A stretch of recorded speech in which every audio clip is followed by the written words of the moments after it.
Assalamualaikum warahmatullahi wabarakatuh. Sampurasun. Kali ini kita akan dengarkan video Kang Deddy Mulyadi ya, yang membahas tentang visi misi kepariwisataan di Jawa Barat ya. Kalau memang ingin Jawa Barat ini itu terkenal, banyak orang yang berkunjung berpariwisata ke Jawa Barat, maka Jawa Barat harus punya identitas jati dirinya sebagai Sunda ya, sebagaimana halnya Bali menjadi tempat pariwisata karena kental dengan identitas kebaliannya. Jawa Barat pun akan menjadi terkenal, akan banyak dikunjungi oleh orang-orang jikalau ada identitas budaya kita. Dan sekarang sudah hilang. Kita harus kembalikan lagi identitas kita di Jawa Barat. Ketika orang datang ke Jawa Barat, maka langsung suasana Jawa Barat, suasana Sunda, terkenal dengan suasana Sundanya, kental akan budaya Sundanya. Dan kalau sudah kental akan budaya Sundanya, maka orang-orang pasti ingin berkunjung ke Jawa Barat ya. Oke, kita akan dengarkan visi misi Kang Deddy Mulyadi ya, yang akan mengelola, mengevaluasi tata ruang yang ada di Jawa Barat. Kita simak bersama-sama. Bismillahirrahmanirrahim. Assalamualaikum warahmatullahi wabarakatuh. Sampurasun. PJ Gubernur Jawa Barat yang diwakili oleh Kepala Dinas Pariwisata Provinsi Jawa Barat yang saya hormati, Kepala Dinas Pariwisata Kota Bandung, kemudian juga Ketua DPD PHRI dan Ketua Gabungan Industri Pariwisata. Saya ucapkan terima kasih, selamat berkolaborasi, selamat memiliki visi yang kuat tentang bagaimana membangun dan mengembangkan kepariwisataan di Jawa Barat, dan yang paling beruntung dari dunia perhotelan dan restoran adalah Kota Bandung. Tepuk tangan buat Kota Bandung. Kang Farhan, sahabat saya, berulang-ulang saya bicara tentang apa hal nih, cara berpikir mistik yang selalu salah dalam memandang sebuah kerangka pembangunan berbasis culture. Saya selalu ngomong bahwa pembangunan Jawa Barat itu adalah pembangunan yang memiliki basic 4. Yang pertama yang disebut dengan papat kalima pancer. Papat kalima pancer adalah konsepsi pembangunan modern yang diletakkan dalam kerangka dasar teologi kebudayaan. Yang pertama adalah manusia bersenyawa dengan tanahnya, manusia bersenyawa dengan airnya, manusia bersenyawa dengan udaranya, manusia bersenyawa dengan cahaya mataharinya, melahirkan manusia Sunda yang utuh. Manusia Sunda yang utuh itu akan melahirkan piranti kebudayaan. Dia akan melahirkan produk bahasa yang utuh, produk makanan yang utuh, kemudian produk pakaian yang utuh, dan produk estetika yang utuh. Kerangka itu semestinya dikapitalisasi menjadi nilai pembangunan yang memiliki basic kekinian dan masa depan.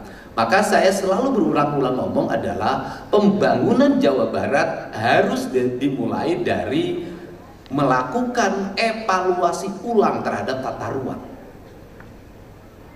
Kenapa harus melakukan evaluasi ulang terhadap tata ruang? Jangan bermimpi tentang pariwisata.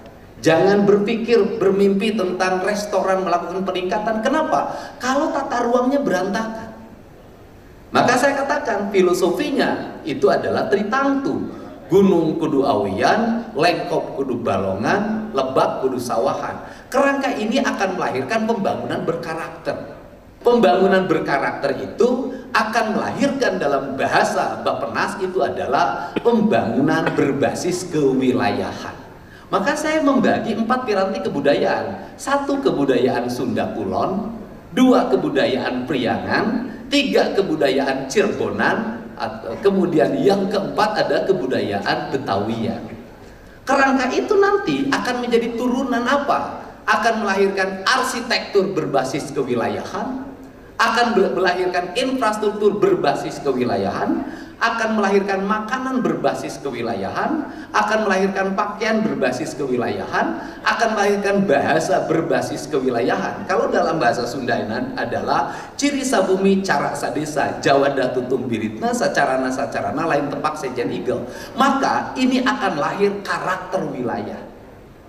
Dari karakter wilayah itu akan lahir produk wilayah.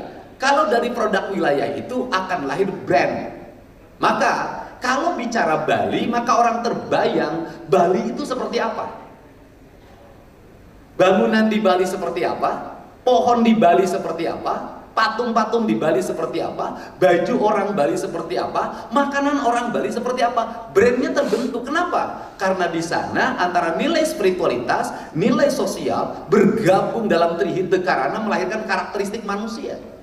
Sehingga kepariwisataan di Bali tertunjang oleh apa? Alamnya memang memadai, arsitekturnya memadai, tapi yang paling utama adalah masyarakatnya sudah masyarakat pariwisata, masyarakat yang memiliki nilai kebudayaan dan menjunjung tinggi nilai-nilai kepariwisataan. Ini yang penting. Nah, mari kita bicara tentang tata ruang kita. Nggak usah jauh-jauh. Anda berangkat dari Subang menuju Bandung. Apa yang terbayang? Jalan, mobil bus pariwisata berebut dengan truk pasir, berebut dengan truk batu. Mobil-mobil kecil yang biasa nyaman ke arah Ciater hari ini mengalami was-was. Kenapa? Truk-truk itu sering lolos rem, nabrak rumah, menimbulkan kematian. Truk umurnya rata-rata di atas 10 tahun. Curamnya tinggi, bebannya tinggi. Kebun ente hari ini bercampur dengan debu.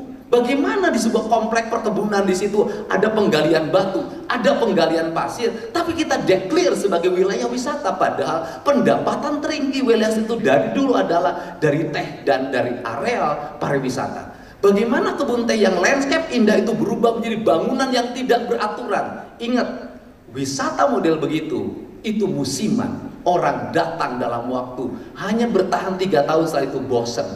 Kenapa? Tidak memiliki nilai estetik yang berbasis lingkungan. Sifatnya hanya mengejar orang berfoto. Nggak bisa. Nggak akan bertahan lama. Kenapa? Apa yang terjadi kerugian? Alam dirombak. Tata nilai estetik yang terhampar dalam hamparan bumi parahyangan dihancurkan oleh apa? Kebutuhan-kebutuhan pariwisata jangka pendek, tapi dia mematikan kepentingan dalam jangka panjang. Seperti apa? Seperti seorang perempuan cantik yang semestinya dia cukup tersenyum maka gincunya terjual menjadi ikan lipstik. Ketika berjalan rambutnya tergerai maka menjadi ikan sampo. Ketika kakinya diperlihatkan menjadi iklan pemutih kulit, dia menjadi PSK. Dia hanya laku dalam waktu 3 bulan, setelah itu murahnya luar biasa. Perspektif.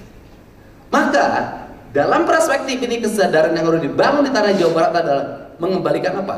Mengembalikan bahwa bumi, air, dan alam yang terkandung di dalamnya Indonesia tidak usah bicara isi perutnya, cukup bicara landscape-nya. Kenapa? Landscape-nya sudah melahirkan kemakmuran. Dalam bahasa saya adalah, kalau keindahannya sudah melahirkan kemakmuran, kenapa kita mau membuat kehancuran? Perspektif ini harus dilurusin. Kenapa? Untuk mencapai jangkauan masa depan. Karena untuk mencapai jangkauan masa depan, maka problem wisata di Jawa Barat apa? Problem perhotelan apa? Problem restoran apa? Infrastruktur yang masih buruk. Problem kedua apa? Sampah yang tidak terurus. Hari ini orang Bandung Barat bingung buang sampah. Problem yang ketiga apa? Masyarakat yang tidak terdidik. Ketika ada daerah wisatawan, maka semua orang ikut main. Yang ngambil karcisnya, parkir mobilnya, semua orang digetok. Kemudian problem yang berikutnya apa? Tidak terintegrasinya sistem.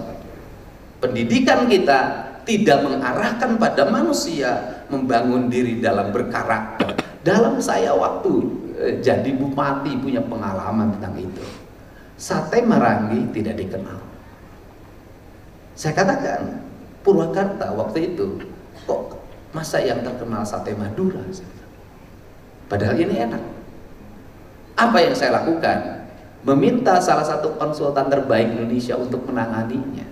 Saya mengeluarkan 4,5 miliar dari iuran teman-teman non APBD untuk bayar konsultannya. Saya pergi ke Amerika untuk membuat mobil yang jualan sate. Hanya tujuan saya adalah agar itu terekspor di VOA. Dan kemudian apa yang terjadi? Saya bikin festival di Purwakarta, saya ikut festival di Jakarta, saya kirim delegasi ke Filipina, ke Malaysia. Apa yang terjadi? Booming.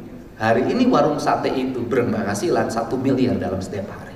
1 miliar. Dilihat dari apa? Pajaknya dia bayar dalam setiap bulan itu rata-rata 1,5. Hitungan saya kalau pajaknya bayar 1,5 dalam setiap bulan, berarti pendapatannya lebih dari 20. Intinya, negara akan mengalami kemajuan manakala menjaga alamnya. Kenapa? Sektor mana yang akan abadi? Sektor yang abadi itu adalah sektor kepariwisataan. Kenapa? Dapat duit tanpa merusak. Dapat duit tanpa mengeksploitasi. Dapat duit dengan menjaga. Dengan menjaga alam Jawa Barat, duit mengalir. Dengan menjaga kota Bandung, duit mengalir. Dengan menjaga duit mengalir. Kalau dengan menjaga duit mengalir, ngapain kita punya pikiran dengan merusak harus dapat duit? Itu ya. Tadi kita sudah simak ya visi misi Kang Dede Mulyadi bagaimana untuk mengevaluasi lagi tata ruang yang ada di Jawa Barat ya. Karena memang kalau Jawa Barat ingin sukses menjadi provinsi yang dikenal, yang dikunjungi oleh banyak orang, banyak turis, itu harus kental dengan budayanya. Rumah-rumahnya harus rumah berbasis budaya Sunda. Pakaiannya harus pakaian berbasis pakaian Sunda. Bahasanya dengan bahasa Sunda.